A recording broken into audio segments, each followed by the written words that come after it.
Aha, assaulted, and welcome back to another episode of the Anthill Channel. Doo-doo-doo-doo. Today's episode will be a 3-week update on the Maricopa mini-world setup. Now jumping in on day 16, the first thing that I'm noticing is all this green. I mean, just look at this forest in here. Now I'm not really too sure what this is, as it's just a mixed variety of seeds. But I guess we'll find out. Oh, and check it out. This is one of 6 queens that call this nest home. And right now it looks like they're doing some renovations on their founding chamber.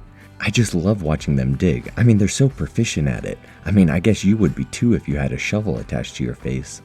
But what exactly is she? Well, this is a pogonomyrmex maricopa, commonly referred to as the Maricopa harvester ant. And this ant lives in the southwestern parts of North America. And like most things that live in the desert, she comes with a nasty bite, and an even worse sting. See, the Maricopa harvester ant is considered to have the most potent venom among insects. But don't worry, she releases such a small amount with every sting, we really shouldn't have to worry. Plus, for a little ease of mind, when I'm not around, we're gonna keep the lid on.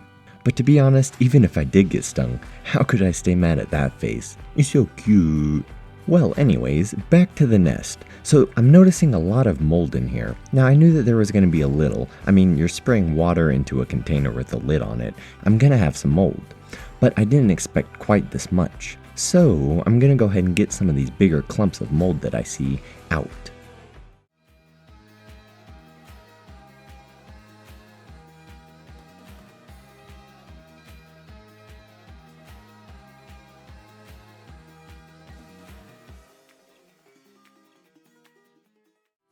And now that the worst part is done, it's time to bring in a cleaning crew to help tame the wild, as it were. So anyways, meet the crew. Now the crew consists of 1 worm, 3 isopods, 1 silverfish, and an undetermined amount of springtails. And together, the crew will turn this tub of dirt into a thriving ecosystem, which will give our colony not only the best chance at survival, but the best chance at thrival. Or thriving? I'm not. So anyways, let's check out the crew.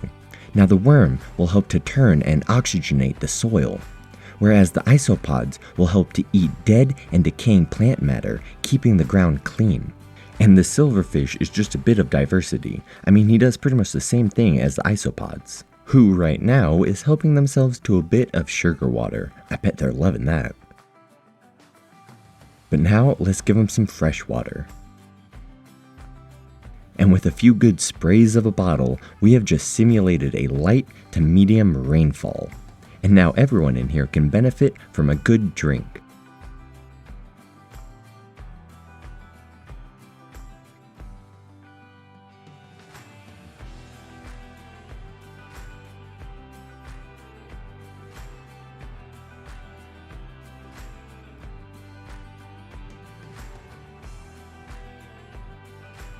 And check it out, the rain made the springtails come out. I'm not too sure how many there are, about 20 to 30 I'd say.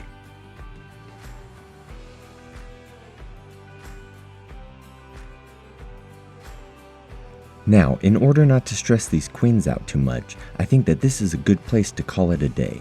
So let's go ahead and put their roof back on and say goodnight. But what good would an anthill video be if you only saw 1 queen? Alright, I got you covered. Let's go over here where I have the other 4 queens that I caught in Lake Havasu. I keep them in a more traditional setup so that we can check on their progress more easily. And check this out. I mean, every time I get this close, I'm just in awe by this color. I mean, not just the color, really every detail. Now, both of these colonies were established on the same day, so it should give us a pretty good idea of what's happening in the mini-world. And as long as I keep giving these queens a pretty healthy portion of protein, these babies should be coming up pretty quick. See, the pogonomyrmex is actually a semiclustral ant, meaning that these queens will still need to forage during the initial brooding stage. Unlike some other ants, say the Solenopsis or the Tetramorium, which in most cases would be a fully clustral ant, meaning that they wouldn't need to leave the initial brooding chambers once it's dug. As for these pogonomyrmex queens, they do still need to forage. That's why I have them hooked up to an outworld. So if you have a good name for one of these queens or the colony, put a comment down below. But anyways, thanks for watching, have a great day, and toodaloo. Tiny legs marching on, busy life from dusk till dawn. In the ground